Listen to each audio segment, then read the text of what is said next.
இவ்வளோ நாளா நான் யார் அப்படின்னு சொன்னா இந்த உடலை மனதை நான் என்று நினைத்து கொண்டிருந்தோம். அப்புறம் சரி இது ரெண்டுத்துக்கும் காரணமா ஒன்று இருக்கும்ல அதுன்னு நினைச்சிட்டு இருந்தோம். இப்போ அந்த அனைத்தும் நான் அல்ல என்று சொன்ன பிறகு ஆத்மானா என்ன, அதன் தன்மை என்ன, அதுதான் அடுத்த கேள்வி. ஆத்மா தார்கீகக. ஆத்மா கக என்று ஆரம்பிக்கப்பட்ட கேள்வியிலேயே இதற்கான பதில் சொல்லியாச்சு.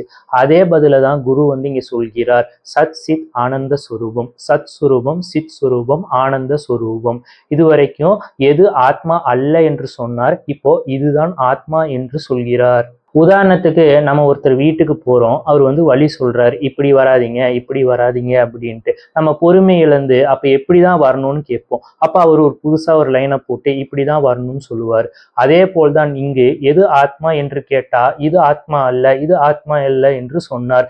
இப்ப பாத்தீங்கன்னா ஆத்மா எப்படிதான் இருக்கும் என்று கேட்டால் அவர் சத் சித் ஆனந்த சுரூபமா எது இருக்குதோ அது ஆத்மா என்று பதில் சொல்கிறார்.